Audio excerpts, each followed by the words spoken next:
Jadi seorang santri itu ojo sampai puas. Kalau dia sudah santri itu sudah pulang, ojo puas. Oh, aku wis ngaji 12 tahun, aku wis ngaji 20 tahun, aku wis ngaji salawe tahun, wis cukup. Ojo ngomong cukup. Gak ono istilahnya ilmu sing cukup, gak ada. Jadi yang katanya Imam Ali itu, yang tidak akan pernah cukup itu dua, Mas. Al-ilm wad dunya.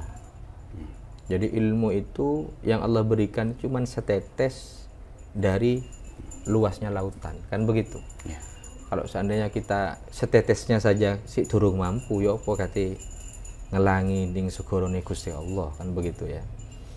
Terus dunia juga begitu, gak akan ada habisnya. Ilmu tidak akan ada habisnya. Makanya pesannya beliau itu jangan sampai kita merasa itu puas dalam mencari ilmu.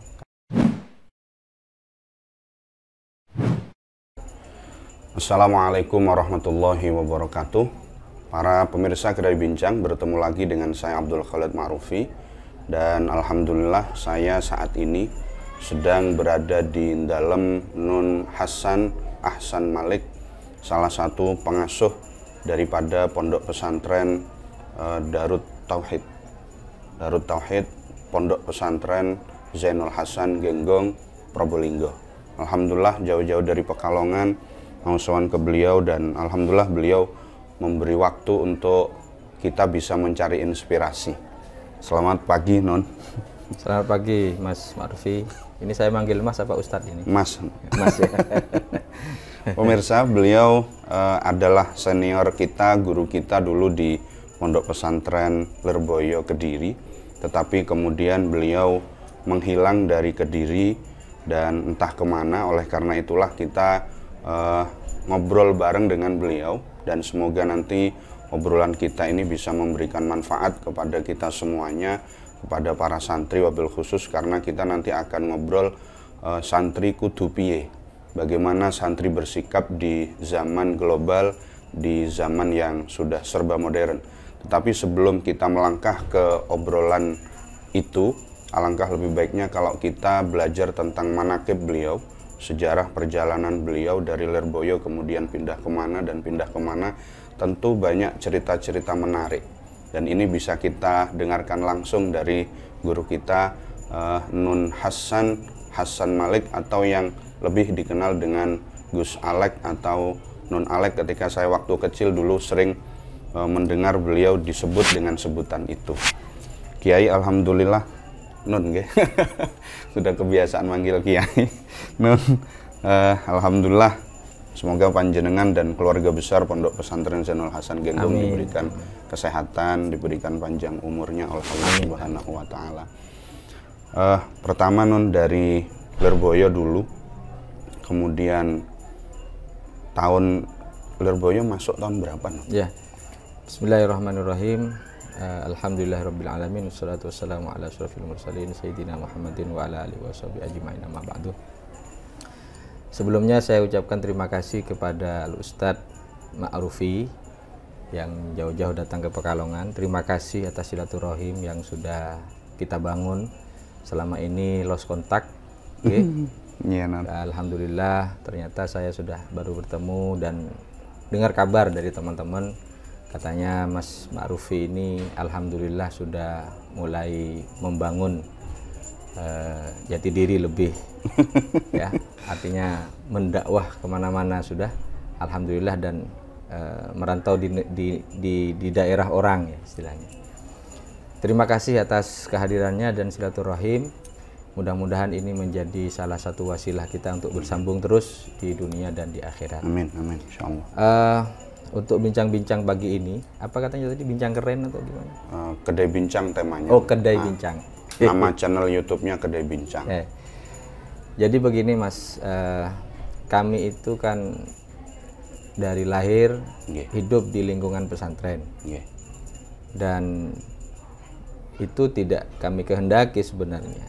Artinya semua itu sudah qadarullah, takdir dari Allah, kehendak dari Allah. Saya terlahir dari pasangan di tengah-tengah pesantren. Jadi memang basic keluarga kami di Pondok Pesantren Zainul Hasan sebelum ada Darut Tauhid Kita generalnya itu Pondok Pesantren Zainul Hasan, ya, didirikan pada tahun 1839.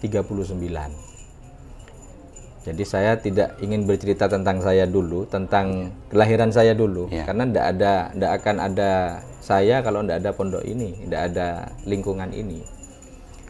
Didirikan oleh almarhum Kiai Haji Zainal Abidin Al-Maghribi tahun 1839. Dan alhamdulillah eksis sampai saat ini. Terus kemudian pengganti atau khalifah berikutnya adalah almarhum Al-Arif Billah Kiai Muhammad Hasan bin Syamsuddin bin Qaiduddin. Terus kemudian dilanjutkan oleh putranya almarhum Al-Arif Billah Kiai Haji Hasan Saiful Rijal. Dari Kiai Hasan Saiful Rijal ini memiliki sekitar 24 keturunan, dan dari beliaulah abah kami dilahirkan dan melahirkan juga saya. Di lingkungan pesantren otomatis dari awal kehendak orang tua itu ya paling tidak mengikuti jejak para leluhur dalam upaya pendidikan. Orang tua kami itu sebenarnya memasukkan kami ke sekolah SD dulu, Mas Ma'rufi. SD, kalau tidak salah ingat, Mas Ma'rufi ini dulu di dekat SD itu ya, tinggalnya ya. Iya. Sama siapa bapaknya sudah abahnya? Pak Ghazali. Ya, saya masih ingat di situ. SD Zaha sampai kelas 5, terus kemudian saya pindah ke Madrasah Ibtidaiyah Zainul Hasan. Kemudian 2 tahun, tahun 1993 setelah wafatnya Hadratul Jad Kiai Hasan Saiful Rijal, saya ditendang ke pondok pesantren. Nah, istilahnya itu dari pesantren to pesantren. Saya ditendang ke pondok pesantren di Keraksaan, Patoan, ada pondok namanya Pondok Nurul Quran. Diasuh oleh Sayyidil Habib almarhum Al-Habib Hamid bin Syekh Al-Habsyi. Beliau hafizul Quran menurut sejarah, dan beliau cerita sendiri kepada saya bahwa beliau itu menghafalkan Quran 6 bulan. 6 bulan waktu itu ya. Tapi kalau sekarang sudah Masya Allah, banyak metode-metode penghafal Quran itu hanya dengan waktu relatif yang sangat singkat. Tapi dulu kan riyadhahnya yang dinilai oleh kita itu adalah riyadhahnya. Bagaimana almarhum Habib Hamid ini mendidik kami dengan mendekatkan kami kepada Al-Quran saat kami masih kecil ya, masih umur 12, mungkin 12 sampai 13 tahun. 2 tahun kami di sana, terus kemudian kami ditarik oleh Al-Walid, abah kami, Saiful Islam, Kiai Saiful Islam, untuk ditarik kembali sekolah di Pondok Genggong. Kalau istilah kenal kita Pondok Genggong, karena rata-rata Mas Ma'rufi supaya tidak menghilangkan jejak leluhur ini, keluarga zuriyah pesantren Zainul Hasan, zuriyahnya Kiai Hasan Saiful Rijal itu wajib mondok di Genggong supaya barokahnya tidak putus. Jadi bukan cuma orang yang mondok dari luar itu, bukan cuma santri yang mondok di Genggong, tapi keluarga harus mondok di Genggong juga. Entah itu mungkin ada sir rahasia yang memang ini sudah dari dulu, dari zamannya almarhum Non Abdul Jalil, almarhum Non Tuhfa, almarhum Non Kalim, itu berkecimpung di Pondok Genggong itu. Sampai termasuk almarhum abah saya Saiful Islam, Ki Abdul Bar, terus kemudian Ki Mutawakil, itu mondoknya di Genggong. Kemudian kita kembali ke Genggong, saya sekolah MTS waktu itu, tapi domisili saya di pondok, di pondok daerah D kalau tidak saya ingat. Kadang daerah D, kadang daerah A gitu ya. Pokoknya jadi kutu loncat gitu. Betahnya betah di pondok pesantren. Sekitar tahun 98 saya waktu itu mau lulus MTS, ditendang lagi ke Lirboyo. Nah, kenapa kok harus ke Lirboyo? Karena memang Pituah atau nasihat orang tua kami itu ojo sampai megot guru gitu ya. Jangan sampai mutus guru. Jadi dari mbah kita itu santrinya almarhum Ki Mahrus Alim. Jadi takzimnya beliau luar biasa kepada Ki Mahrus sampai putranya dikirim juga ke Lirboyo. Begitu juga saya dan saudara-saudara saya dikirim juga ke Lirboyo sama ayah saya. Alhamdulillah saya satu saudara itu cuma 18 mas, satu saudara ya. Itu yang meninggal 3 berarti semuanya 21. Masya Allah. Itu saya masih ingat sekali ketika pertama kali yang mondok itu saya, dari adik-adik saya itu insya Allah dari keluarga saya yang mondok saya, terus kemudian diikuti sama adik saya yang perempuan di Nurul Quran. Itu saya masih ingat, itu diantarkan sama orang tua itu. Jadi dari situ kita juga mendapatkan pelajaran bahwa orang tua itu kan memiliki tanggung jawab besar kepada anak, bukan hanya sekedar pinter buat gitu ya. Bukan pinter buat saja, tapi bagaimana anak ini mau dibentuk karakternya.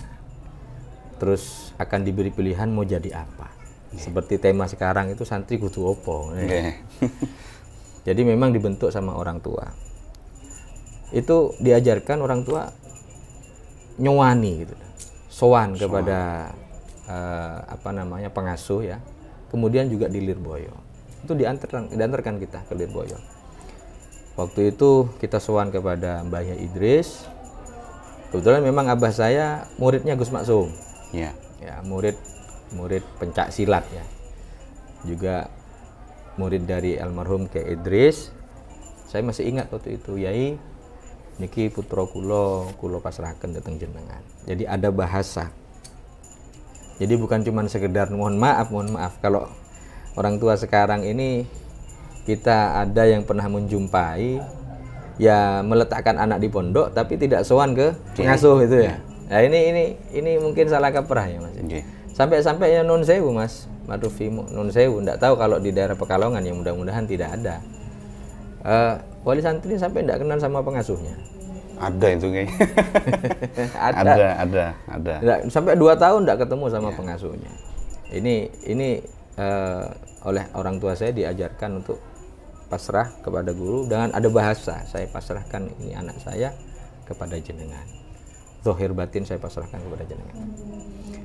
Subhanallah, alhamdulillah di sana ketemu Mas Marufi juga kan di sana ya. Setelah beberapa tahun kita masuk di kamar B, kemudian berjuanglah thalabul ilm.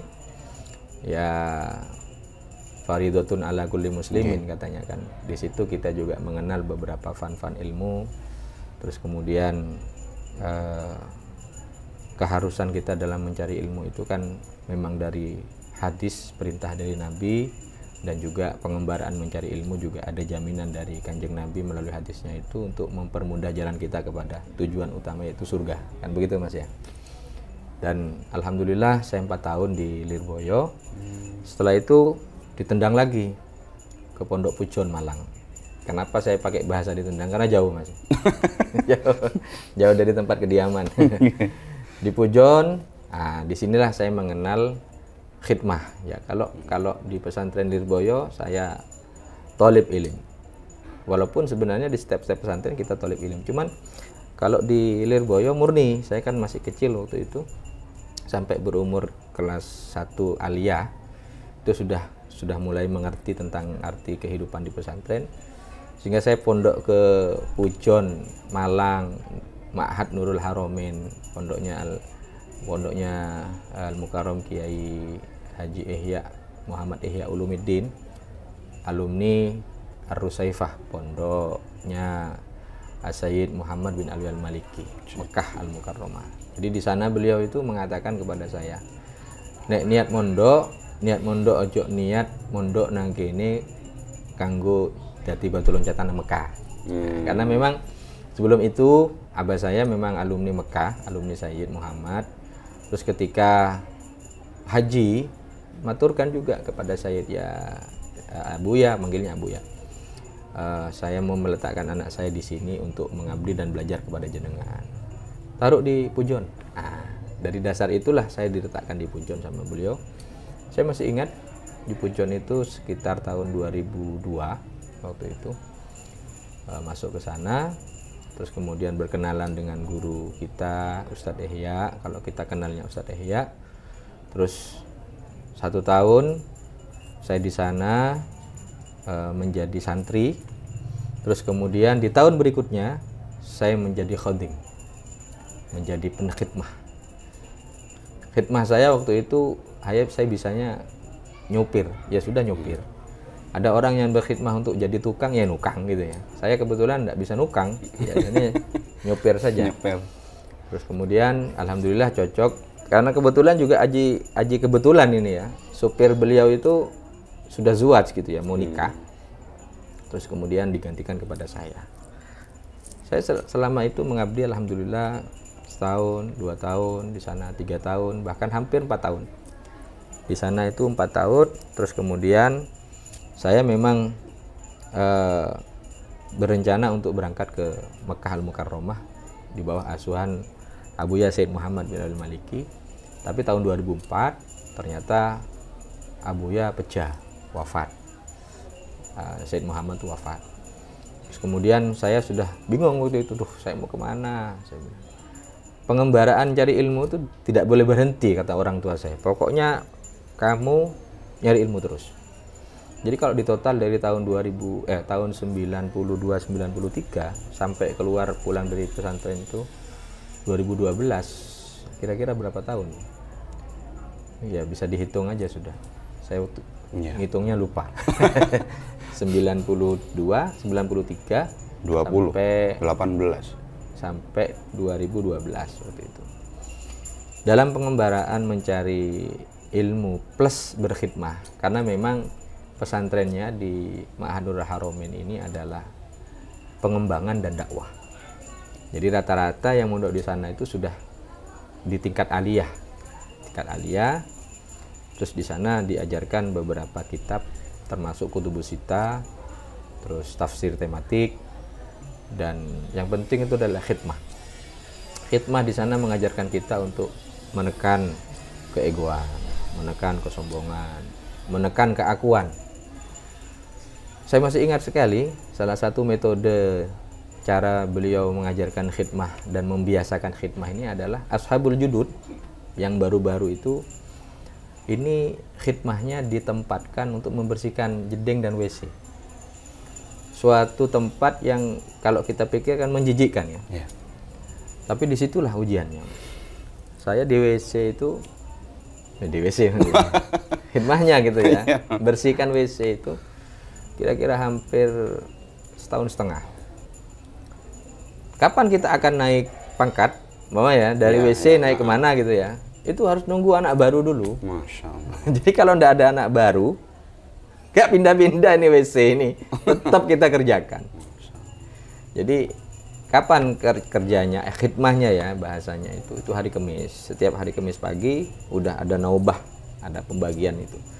Fulan di WC, fulan di sakan, fulan di kamar, fulan di musola, fulan membersihkan kaca. Yang kalau sudah dapat tugas membersihkan kaca semua kaca dibersihkan. Ojo nang lantai sudah, kaca-kaca tok kuwi, kaca-kaca tok ya sudah.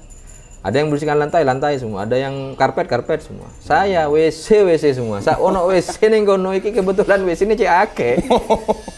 Ya wis itu sudah yang dibersihkan.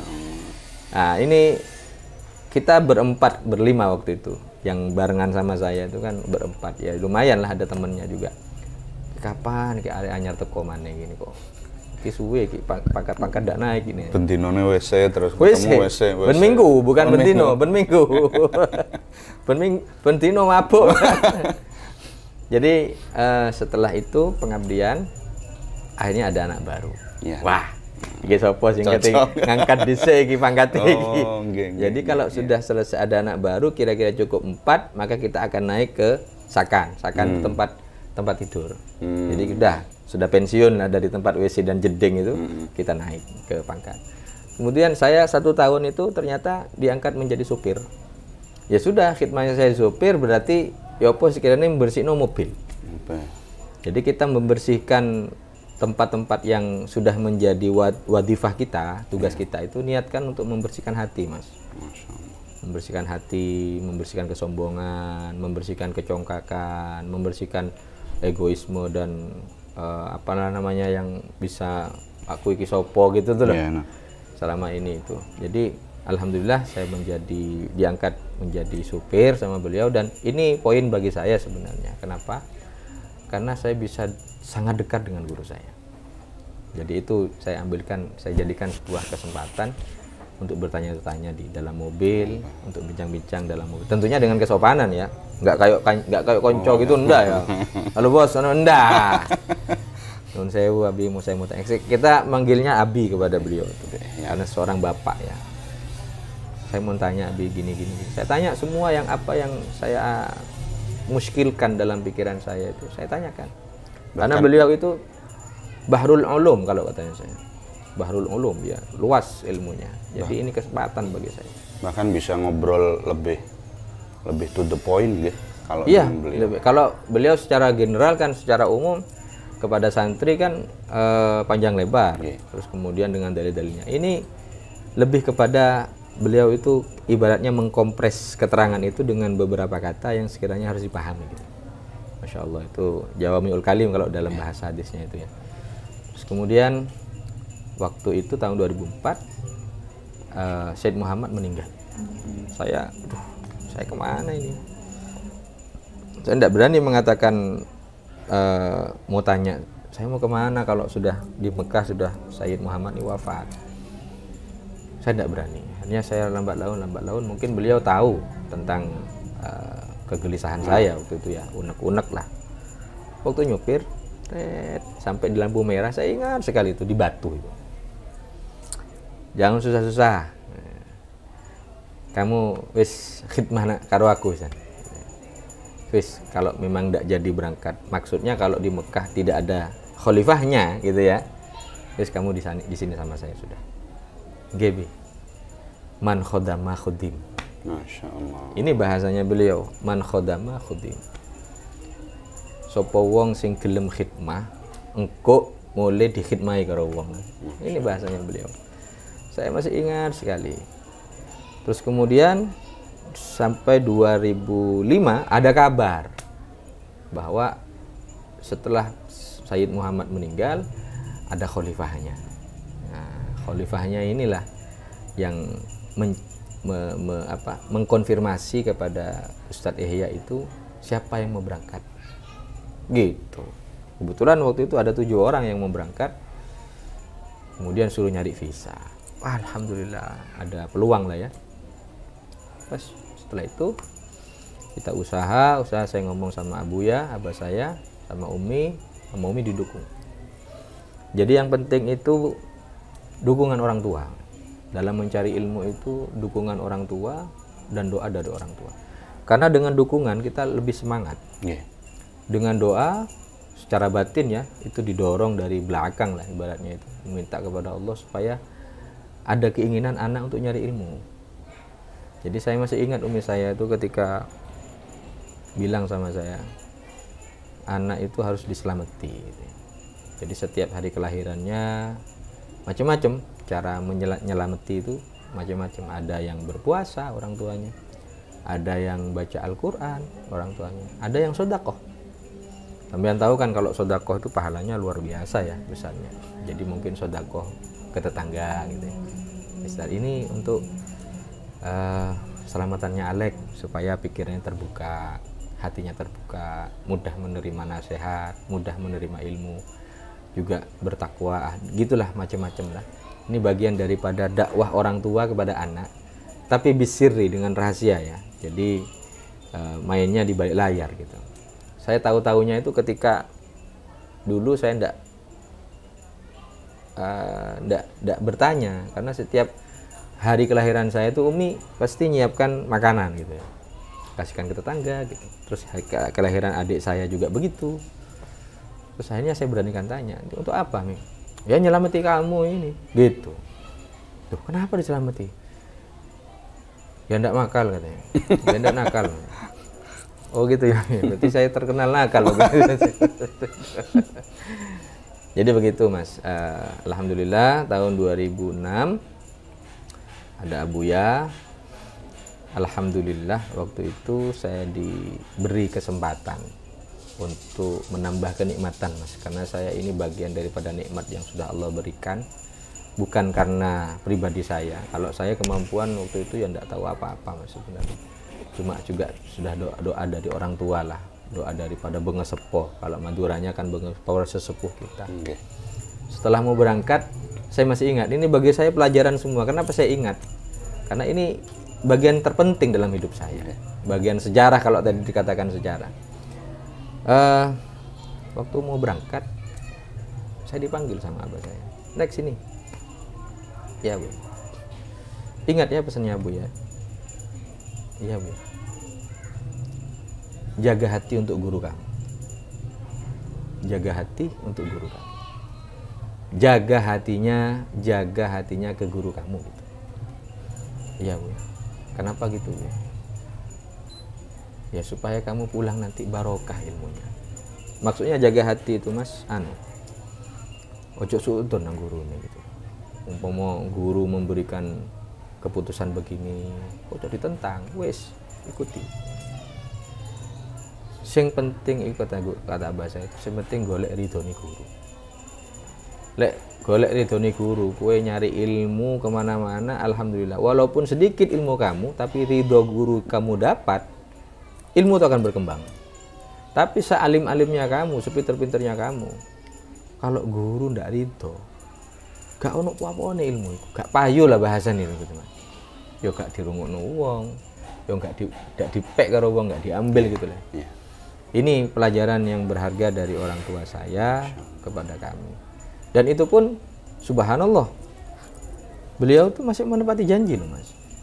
Jadi anak-anaknya yang saya katakan tadi, kemanapun dia anak saya, adik-adik saya mondok itu, beliau antarkan, beliau sowankan, beliau titipkan gitu.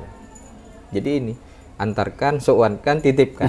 Jadi ini 3 paket ini diantarkan. Ya kalau nggak bisa diantar, suruh berangkat dulu lah, nanti nyusul gitu. Tapi rata-rata insya Allah semuanya diantarkan, apalagi yang anak-anak yang perempuan diantarkan, disuankan.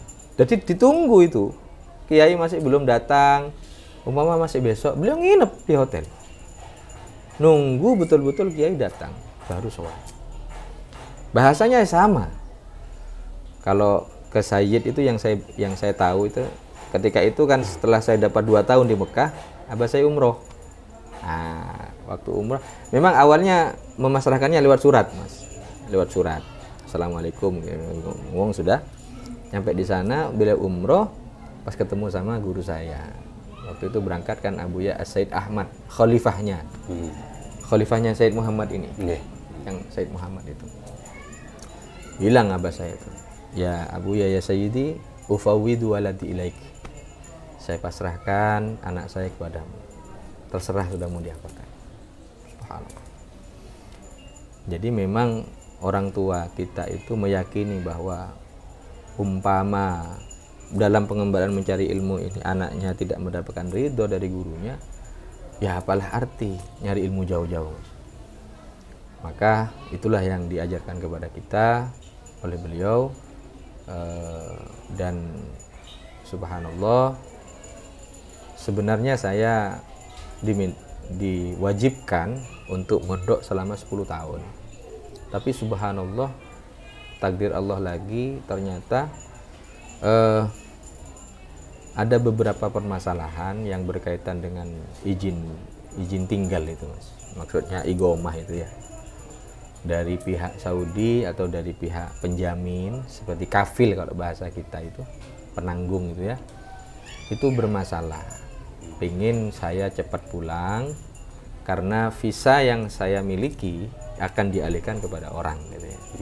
Waktu itu kan visanya rebutan, ada visa sopir, ada visa tukang kebun, ada visa tobah tukang masak, ada haris tukang jaga. Saya kebetulan saik visa sopir. Nah kebetulan orangnya itu membutuhkan sopir untuk mengantarkan wirawiri Madinah Mekah untuk cuci darah. Karena kebetulan yang menanggung saya itu sakit ginjal. Jadi saya diminta datang, kamu cari kafil baru untuk digantikan. Soalnya saya butuh supir yang lain gitu. Jadi saya itu pinjam nama, tapi saya tinggal di Sayyid gitu. Kami nyari tidak nemu. Akhirnya sudah waktunya diminta pulang. Akhirnya saya dipanggil sama beliau, Abu Yazid Ahmad. Jadi beliau masih waktu itu musafir ke luar negeri. Setelah musafir saya masih ingat sekali saya. Hasan, saya kan dipanggil Hasan. Nama saya itu kan aslinya Ahsan Malik. Ahsan Malik. Aslinya Ahsan Malik, tapi di ijazah Ahsan Maliki. Entah apa ijazahnya yang benar atau, tapi ternyata saya konfirmasi ke Abuya itu, ke abah saya itu sama-sama benar katanya namanya itu. Ahsan Malik sama Ahsan Maliki. Terus nyampe di sana saya ditambah Hasan, ada tasdidnya, ada alifnya, jadi Hasan gitu. Kalau di dunia di zaman sahabat itu ada Hasan bin Thabit itu kan ya, syu'ara atau syairnya Rasulullah itu Hasan bin Thabit. Mungkin di lidahnya orang-orang Indonesia Hasan itu jarang. Jadi makanya saya tambahkan Hasan Malik, tabarukan dengan nama yang diberikan oleh Sayyid Ahmad, dan Ahsan Malik ini diberikan oleh mbah saya Ahsan, terus Malik ini dari Sayyid Muhammad. Jadi ini komponen nama dari ulama-ulama sebagai sebuah tabarukan. Terus kenapa dipanggil Alek? Jadi Ahsan Malik Alik, ya agak keren sendiri biar Alek gitu ya. Jadi ada artinya gitu. Kadang orang-orang tuh apa nama Alek, kok nama orang Barat, orang Kristen dan sebagainya. Saya diem aja. Kalau saya kan punya sejarah sendiri namanya. Nama bagi kita adalah doa. Ya, Ahsan Malik. Saya masih ingat waktu saya baru datang di Mekah itu. Ismak min, siapa nama kamu? Ahsan Malik. Hah? Ahsan Malik? Kan paling baiknya raja kan begitu ya. La yujad Ahsan Malik illa Malik Abdullah. Tidak ada raja yang lebih baik daripada Raja Abdullah. Nah, ini digoyang. Ya, Usamik Hasan. Saya kasih nama Hasan. Jadi panggilan saya di sana Hasan. Pulang saya bawa gitu. Jadi Hasan Ahsan Malik. Begitu, Mas. Jadi alhamdulillah tahun 2012 saya dipanggil sama beliau. Saya dipanggil. Hasan, ilal bait. Marhaba Abu ya. Berdua saya nama beliau.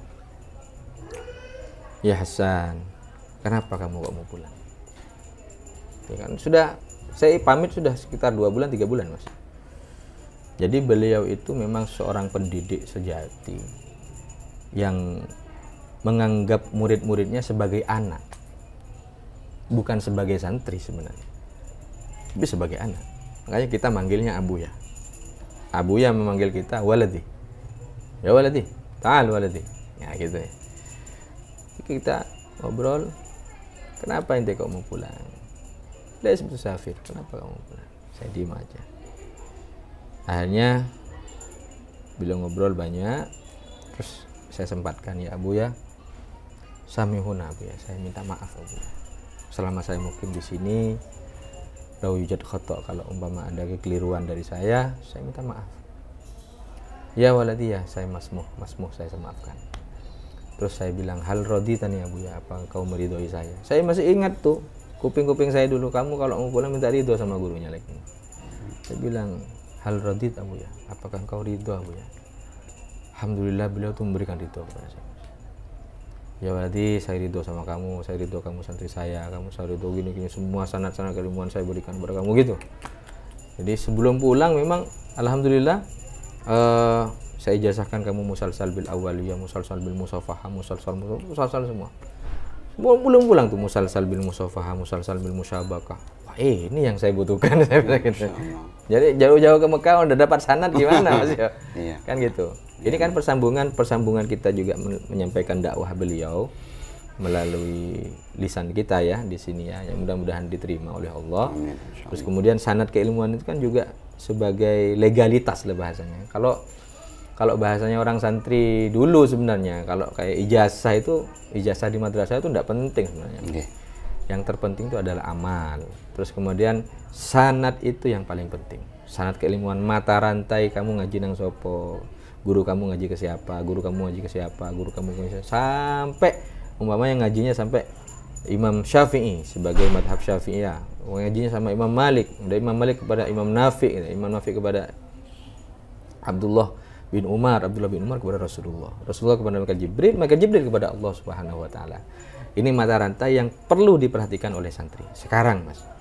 Karena mencari sanad itu langka. Tapi kalau dulu saya melihat orang-orang ulama-ulama dulu, kayak Abuya Said Muhammad ini punya kitab namanya Atoli Ustati Said. Jadi beliau itu mencari ilmu sekaligus menulis, mempertahankan keilmuannya itu dengan sanad-sanadnya. Saya mengaji kepada ini, ditulis. Umpama kitab Bukhari, saya ngambil ijazah sanad dari sini sampai kepada Imam Bukhari, gitu loh. Jadi dari ngajinya itu musalsal gitu. Yang sekarang yang kayak gitu tuh yang sulit. Iya. Bahkan ya nun sewu, sebagai santri itu kita harus cerdas ya, bukan cerdas dalam urusan keilmuan, tapi keilmuan kita ini kita carikan jalan sekiranya bisa kita menjadikan sebab. Jadi sebab ini yang perlu kita cari. Kalau nasab ya tergantung, karena sudah muhibah dari Allah, pemberian dari Allah. Tapi selain nasab juga ada yang bisa kita andalkan. Kalau umpama kita nasab tidak baik, katakanlah ya, tapi sabab gimana sekiranya baik, Mas? Sabab itu saya bisa menjadi seperti ini karena siapa? Karena guru kita ya. Guru kita itu ngajinya sama siapa dulu? Nah, terus gurunya guru kita tuh ngaji sama siapa? Terus ini namanya sebab. Lah, sebab ini nanti akan dipertanyakan. Contoh, umpama kamu berbuat seperti ini nanti di akhirat ya. Kamu berbuat seperti ini di dunia. Siapa yang ngajari kamu? Kiai fulan. Kiainya dipanggil. Benar kamu mengajarkan ini pada santrinya? Iya. Dari mana kamu? Dari kiai ini. Dipanggil kiai. Terus begitu sampai kepada sahabat. Semua akan dipertanyakan. Dan ketika sahabat ditanyakan, benar kamu menyampaikan hal ini? Benar. Siapa yang menyampaikan? Dari siapa kamu? Dari Rasulullah. Panggil Rasulullah. Benar kamu menyampaikan seperti ini? Benar. Dari siapa? Malaikat Jibril. Malaikat Jibril datang. Malaikat Jibril tanya, benar kamu? Ya, dari siapa? Dari panjenengan ya Allah. Kan begitu, ini mata rantai yang perlu diperhatikan saat ini, Mas. Jadi bukan cuman kita bisa berilmu dan kemudian mengamalkan isi ilmu, tapi dari mana jalur ilmu kita ini? Masya Allah. Nah, jalur-jalur ilmu ini ya yang ke bawah ini yang perlu kita cari. Jadi sanad-sanad sangat penting bagi saya. Jadi nanti kita bertawasul itu jelas, oh saya ngaji nang ini, guru saya ngaji ini. Jadi enak jalurnya, gitu loh. Ketemunya jalurnya kita tawasuli, kita fatihai ya. Sebab-sebab ilmu-ilmu yang disampaikan oleh beliau itu nyampe kepada kita jadi futuh gitu, Mas. Nah, ini qadarullah, sudah nikmah ya dari Allah Subhanahu wa taala, yang sangat patut kita syukuri. Sampai alhamdulillah tahun 2012 saya pulang. Sampai di sini diterima oleh Sayyidul Walid di Surabaya. Dan alhamdulillah sampai di sini ya langsung, Mas. Langsung menikah maksudnya ya. Langsung menikah ya. Karena memang seperti waktu saya pamit sama beliau bilang, sudah dikasih ijazah semua, saya punggung ditepuk. Laka auladus sholihin. Laka auladus sholihan. Jadi kalau kawin itu bukan kawin ya apa? Punggung saya ini di gosok-gosok tuh lah. Kamu mudah-mudahan punya anak soleh-soleh gitu ya. Intabi Hasan. Tazawwad alatul.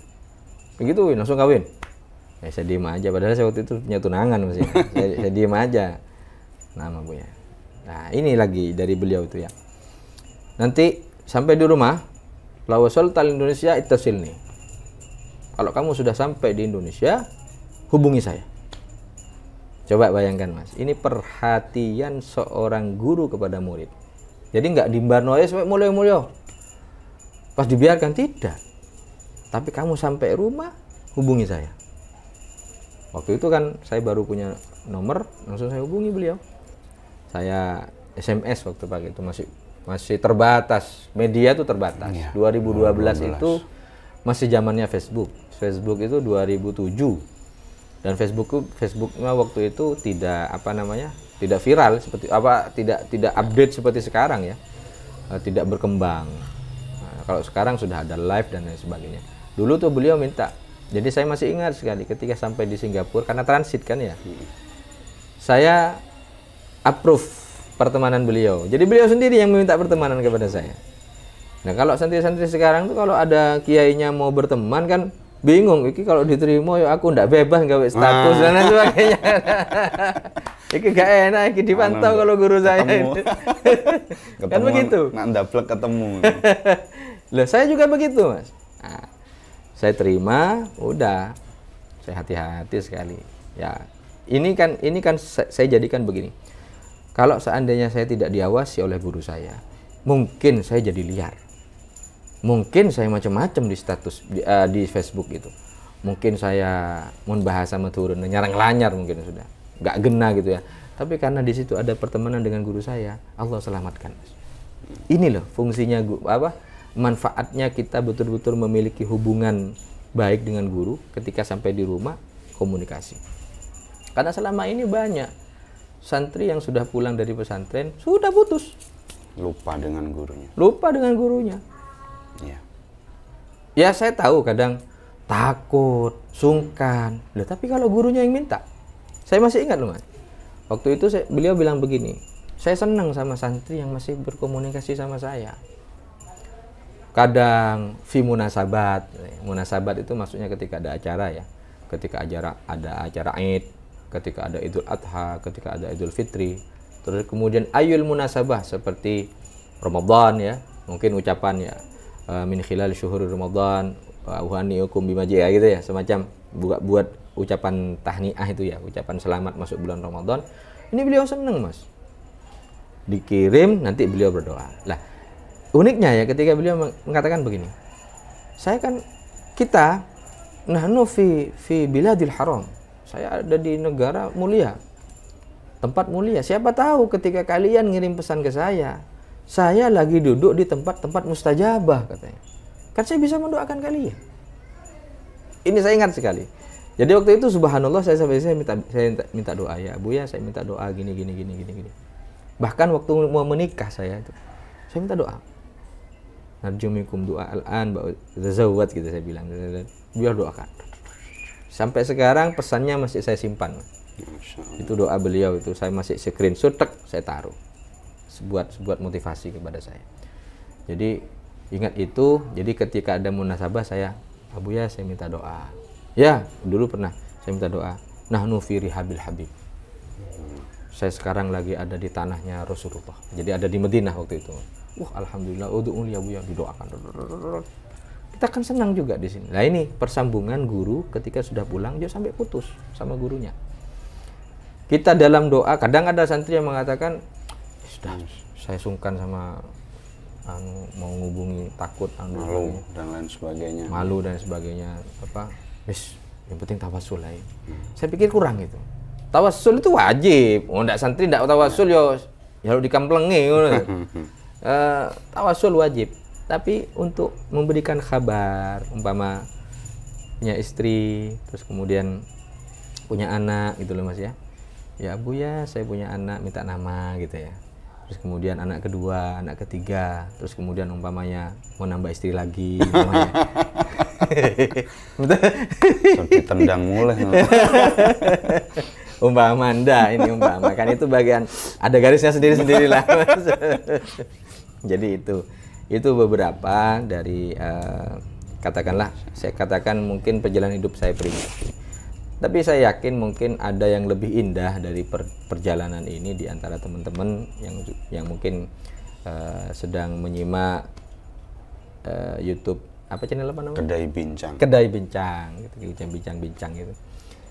Mungkin ada yang lebih indah dan ini akan saya terus ceritakan karena akan saya selalu ingat karena ini bagian daripada sejarah saya sendiri. Ngoten Mas, Mak Rufi. Matur nuwun.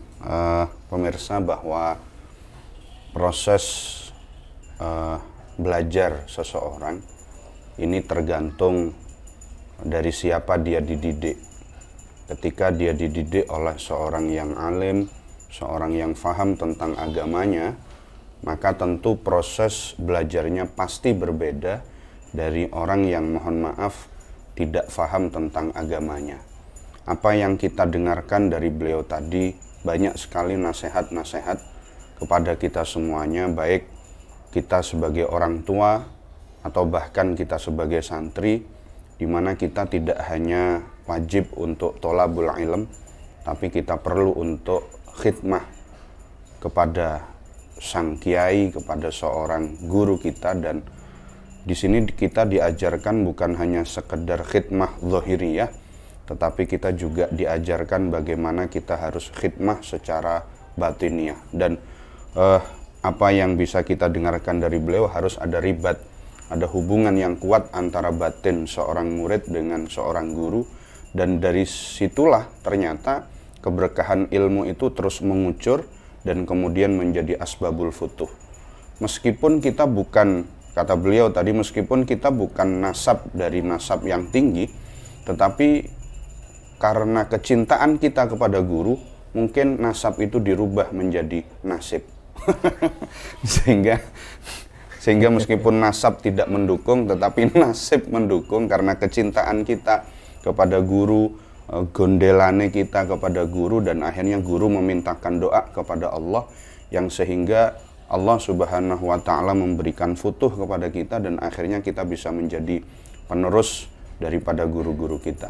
Ini sungguh obrolan yang luar biasa, inspirasi yang luar biasa dari beliau, non Alek Malik Alik, Malik Ahsan Malik Alik. Ahsan Malik Alik itu yang kemudian disebut dengan istilah Alex. Non Alek itu beliau memang terkenal seperti itu. Kalau ke Genggong kemudian jenengan mencari nama Hasan Malik, kemungkinan banyak orang yang tidak paham. Tetapi ketika Anda menyebut nama Gus Alek, insya Allah semuanya sudah paham kan? Ya, ada non Alek keluarga, ada non Alek Haddam. Ya, ada Alek Haddam, ada Alek keluarga. Ada Alek Haddam, jadi jangan keliru. Alek yang mana ini? Alek Haddam. Jadi tambahan Mas ya. Kalau tadi santri kudu piye kan gitu ya. Jadi ada dua ungkapan atau kata mutiara dari Abu Yasin Muhammad bin Ali al-Maliki almarhum. Ini disampaikan secara general ya, secara umum. Waktu itu beliau menyampaikan kepada forum atau majelis. Saat itu ada santri mau pergi, mau musafir. Tapi saya tidak nututi. Tapi beliau itu menyampaikan dalam sebuah bentuk rekaman ya. Tapi kan suara beliau jelas thiqah lah, jelas itu dari beliau. Beliau yang pertama itu menyampaikan gini. Jadi seorang santri itu ojo sampai puas. Kalau dia sudah santri itu sudah pulang, ojo puas. Oh, aku wis ngaji 12 tahun, aku wis ngaji 20 tahun, aku wis ngaji salawe tahun, wis cukup. Ojo ngomong cukup. Gak ono istilahnya ilmu sing cukup, gak ada. Jadi yang katanya Imam Ali itu yang tidak akan pernah cukup itu dua, Mas. Al-ilm wad dunya. Jadi ilmu itu yang Allah berikan cuma setetes dari luasnya lautan, kan begitu. Kalau seandainya kita setetesnya saja si durung mampu, ya apa kate ngelangi ning segorone Gusti Allah, kan begitu ya.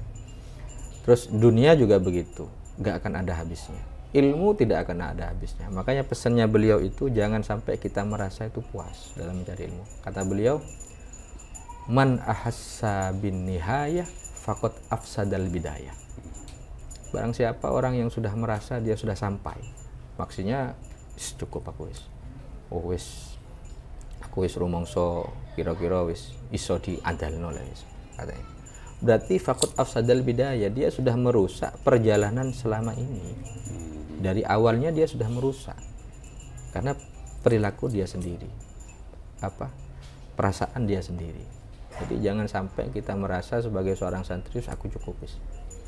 Aku wis memahami iki, aku wis nggak ada orang yang alim kecuali ada yang lebih alim. Gitu kan ya. Nggak ada orang yang pintar kecuali di atasnya ada orang pintar. Nggak ada langit pasti di atasnya ada Langit. langit. Kalau katanya Imam Ali yang saya masih ingat itu, arafta syai'an wa ghabat angkal asya. Kamu mungkin tahu sesuatu fan ilmu, tapi banyak sesuatu yang tidak kamu ketahui. Oke lah, ada seorang yang paham masalah tafsir, paham hadis, paham ini, tapi ilmu fan yang lain seperti arut, terus seperti sastra Arab dan sebagainya. Jadi kita ini kalau dikatakan cukup kurang sebenarnya. Yeah. Waktunya mencari ilmu itu sebenarnya betul sudah katanya Imam Syafi'i itu, bahwa waktu mencari ilmu itu harus panjang. Nek coro sidik-sidik itu ya yang sidik-sidik itu, tapi kan muhibah dari Gusti Allah, dapat ilmu laduni gitu ya. Allah memberikan ilmu yang tidak dia pelajari, kan ada kan seperti itu kan orang-orang yang mendapatkan ilmu laduni. Jadi yang pertama dawuhnya Abu Ya itu man ahassa bin nihayah faqad afsadal bidayah. Iki santri ketika pulang ojo moro masa puas. Jangan sampai merasa puas. Harus tetap belajar. Al-ilim. Itu secara pribadinya. Jadi alhamdulillah buka kitab itu kalau bisa ya tiap hari walaupun cuma 1 lembar. Jadikan kebiasaan. Walaupun tidak ada kitab secara konvensional seperti ini ya. Sekarang kan di HP juga sudah banyak ya. Baca di sana alhasil ada hikmah dan faedah yang masuk pada hari itu sebagai sebuah ilmu baru. Kan rajin pangkal pandai. Terlalu rajin tak akan pernah bisa merasa pandai.